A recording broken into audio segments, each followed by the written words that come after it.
blessed day God has allowed us to be alive to witness of His great mercy and truth. You know, it means a lot to hear that God said that His truth will endure into all generations, giving all of us an equal opportunity to share in the richness of His grace and in His mercy. Meaning that God would want us to live our lives to the fullest extent possible. Yeah. The provisions that He has already made has set us up to be victorious. God says that if you only can believe in me, then everything else that doesn't look right in your life, it will come to pass, and I will fulfill in you and do a new thing. I thank God for one day deciding to do a new thing in my life. All right. From changing me and continually working with me, that where I wasn't left behind. Where I wasn't left to my own devices to try to figure stuff out on my own, because in myself I had ran out of options. Mm-hmm. But like so many, I heard the cry. Yeah. I answered the call. All right. I accepted the invitation to allow Christ to come in. He said He stands at the door and knocks. Yeah. That if any man would come in, I will sup with them and they with me. And that begins you on a whole new journey of life. Today's lesson text is coming from Luke, the 15th chapter, verses, well, we're going to deal with that chapter. We're just not going to have a verse. But there is some significance in this chapter that we all can be able to relate to. For a sermon topic today, I want to use today is the day. All right. Today is the day. The Lord say that the day that you hear my voice, harden not your heart. But when the word has been brought to you and delivered to you on a silver platter as a meal to be accepted, how dare any of us refuse God's eternal blessing for our souls. We see that in this lesson in chapter Luke, Luke was very descriptive. It means that he was really paying attention a lot when Jesus was around. Jesus always looked for an opportunity to teach. And he would know when the atmosphere was right for some teaching based upon the audience that he was about to teach to. All right. We see that in St. Luke 15th chapter, it says that the scribes and the tax collectors and those people who were looked at as unsavory had gathered together. And it says that when the Pharisees saw Jesus mingling with the tax collectors, they was looking at him and said, why is he messing with sinners? Because tax collectors were looked at as sinners because they worked along with the Roman government in collecting those heavy burdens of taxes that were put upon the Jewish people. But Jesus, and thank God for Jesus in our life, because he saw something totally different in the audience that Luke just described to us.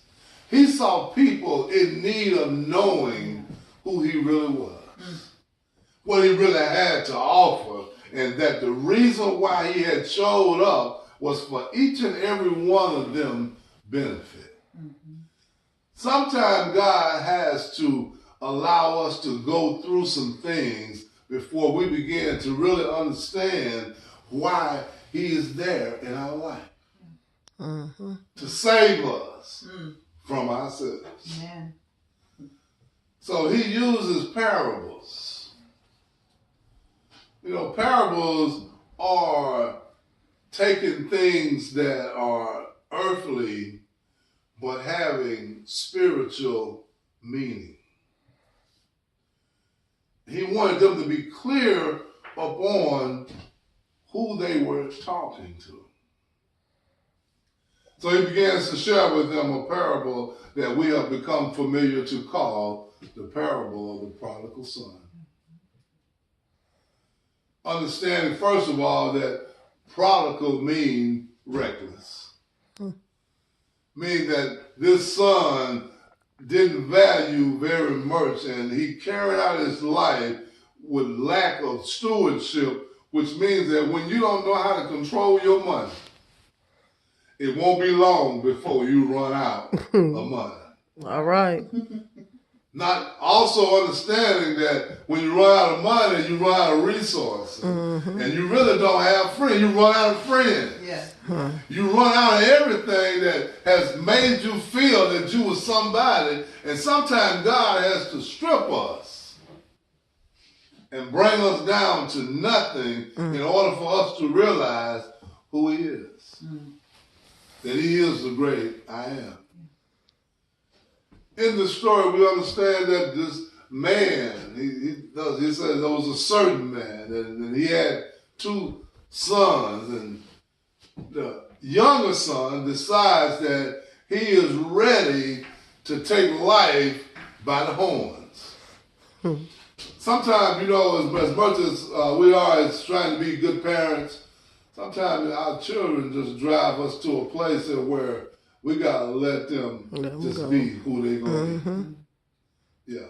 That's why God says that as parents, the best thing we can do is to train up a child in the way that he should go.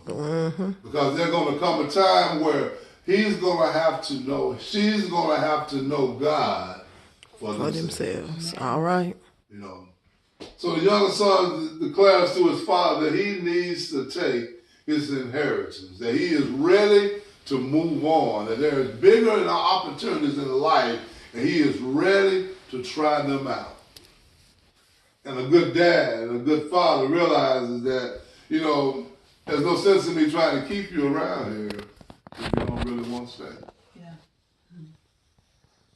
But since you're ready to go, I'm going to give you your portion and allow you to live your life. That's what Christ does, because the analogy, the parallel has to do with God and to do with the Father who is in authority. They both represent authority, but God, in our life, he allows us to live our life. Yeah. But he provides us with enough understanding to let us know that we don't have life if we don't have him involved in our life.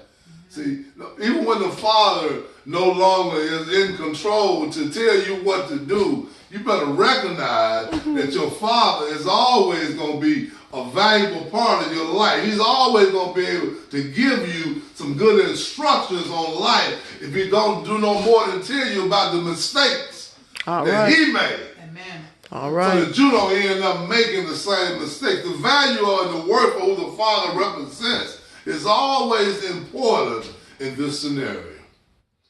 But even the son now feels that he's ready to make his own imprint in life. And the good father says, okay, son, I'm going to let you have your inheritance. And the son, is typical of children. We don't want to just go around the corner.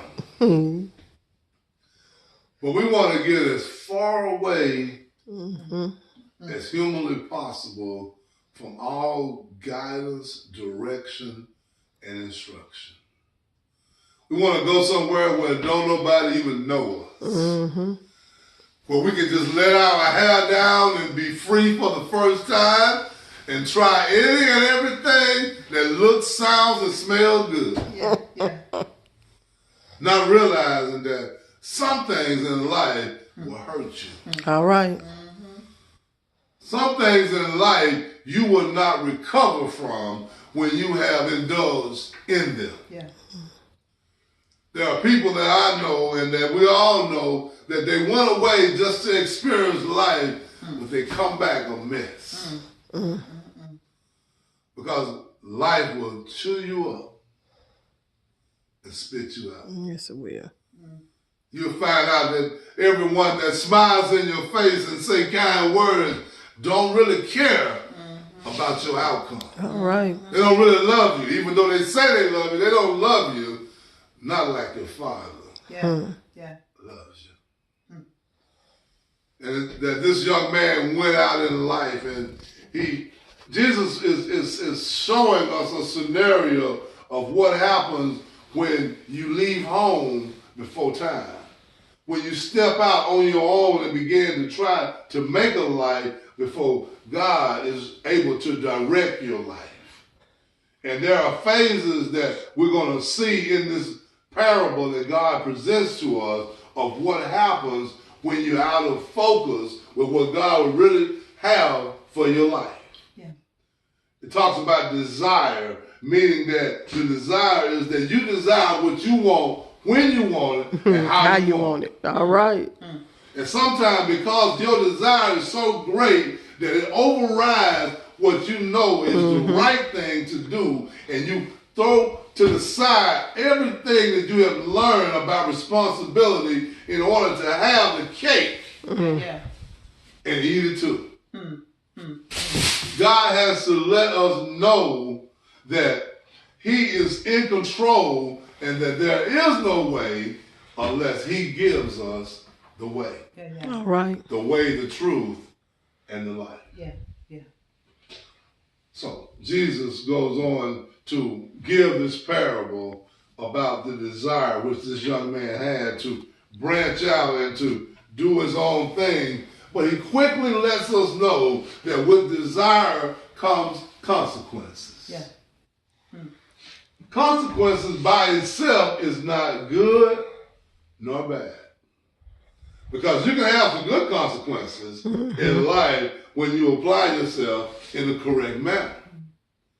But in this case, the consequences are not so great. Because it talks about him, this man, this son, getting to a place that where his money is running low. Where he once had it going on, now he no longer has it going on. And in life, there's highs and lows. There are times where we feel that we're invincible, where the world is at our throne, at our footstool. We can do what we want.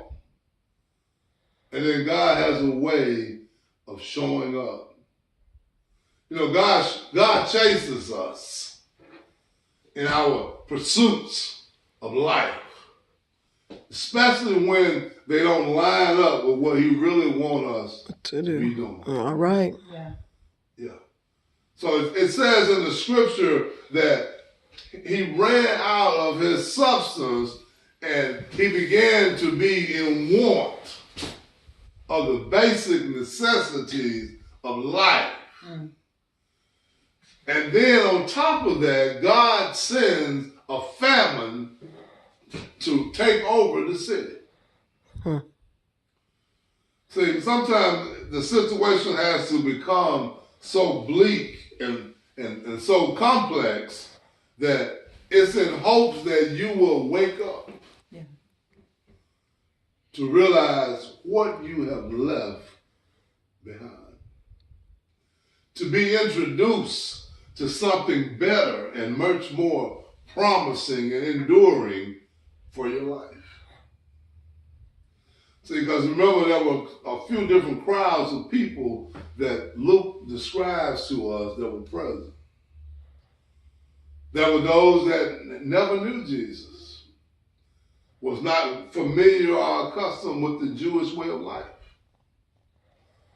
And then there were those there that were very familiar with the Jewish ways and customs of life, but were not practicing them to the fullness of knowing even who Christ was as being the Messiah.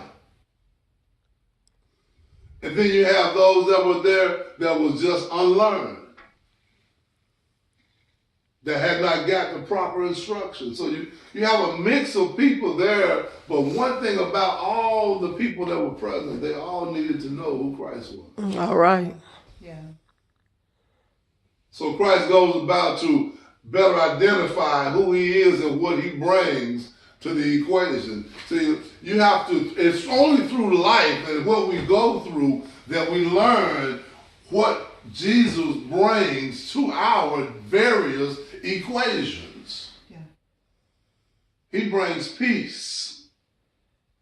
He brings love. He brings hope. He brings the assurance that what you're under right now is not going to be your destiny.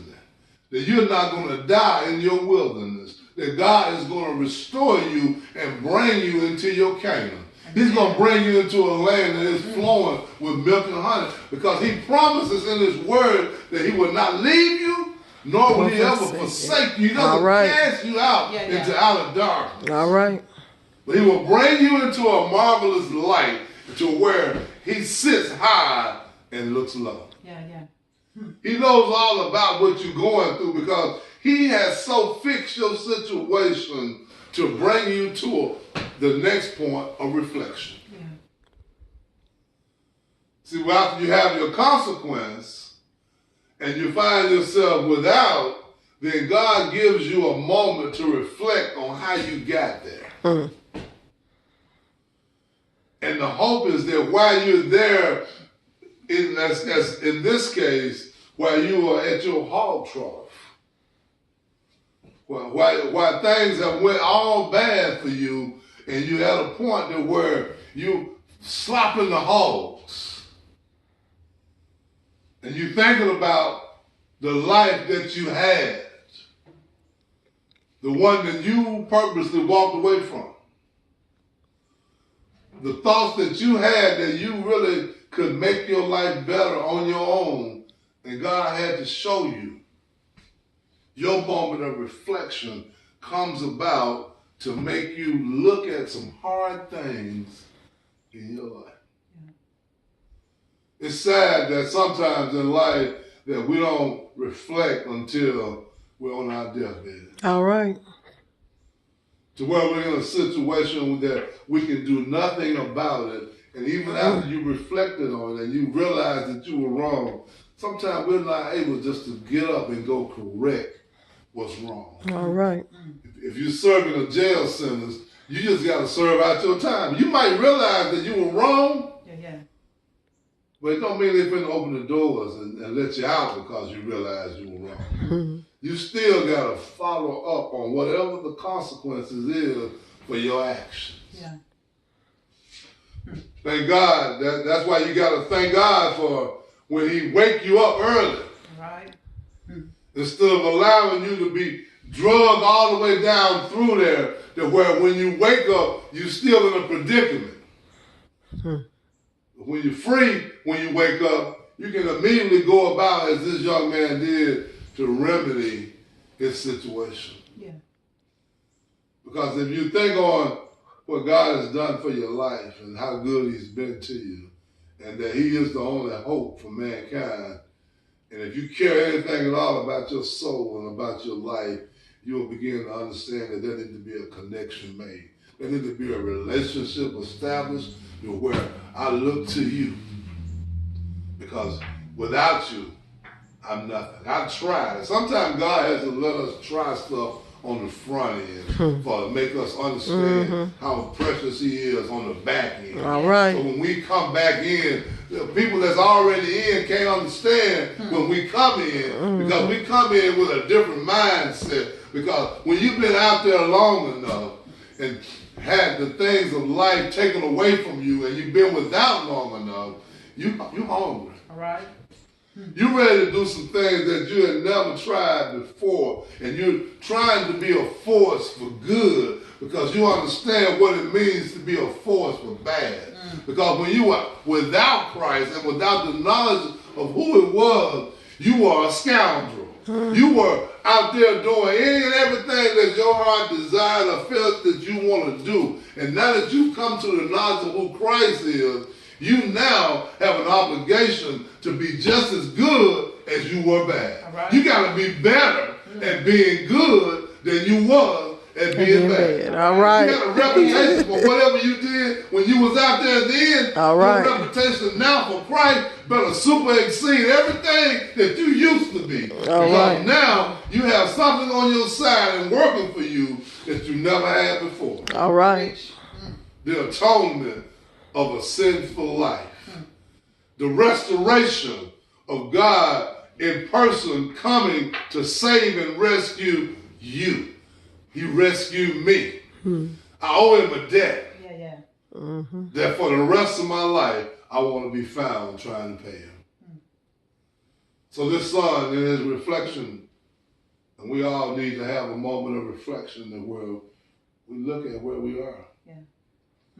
We look at what we have sometimes omitted and counted as not being, very needful or worthy, but to see everything as how Christ looks at it. And begin to want to make sure that our life line up to where we begin to look more like him each and every day. For it's only what you do for Christ that will last.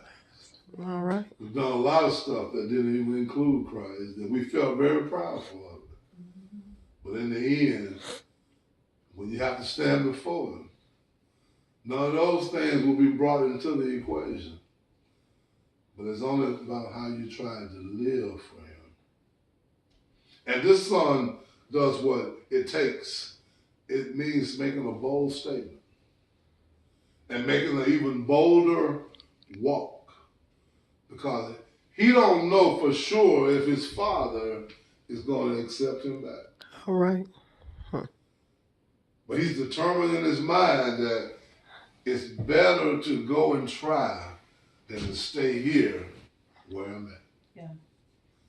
See, sometimes we got to be really sick and tired of being sick and tired. Because until you get sick and tired, you'll find an excuse to keep you where you at, and you're in bondage and don't even know it. You're in a destitute place that God wants to rescue you from. Right. When we look at people, a lot of homeless people that walk the streets, they are prodigal sons and daughters. And it's about them reflecting. Because the opposite of reflecting means that you refuse to look in the mirror. You keep running. And God will let you run and run until time runs out. Yeah. But God said, the day that you hear my voice, the day that something has been said to you that has inspired you, in your moment of reflection,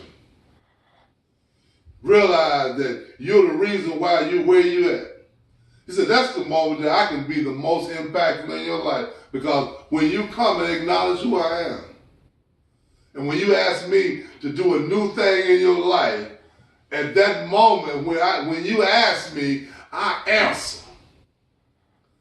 I began to do a new thing in your life before you even recognize it or can see it show up. Because I'm God. I speak things into existence. Yeah.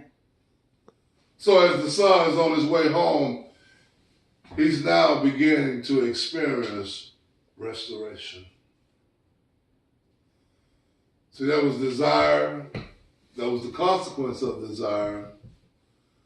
There's a reflection on when you had rock bottom. Now God says restoration. So restoration is what we are in the mix of. We haven't received the fullness. But today is the day. Today is the day to experience some restoration in your life. Yeah. Where you were sad, God now puts joy. Where you didn't have hope, God now has made you hopeful. Yeah. Where there was no love, God's hope is to make you lovable that where you begin to love everyone with the love of Jesus Christ. God says, I want to do a new thing in your life. I want to take what was old and unusable, and I want to turn it into something that I use on a regular basis.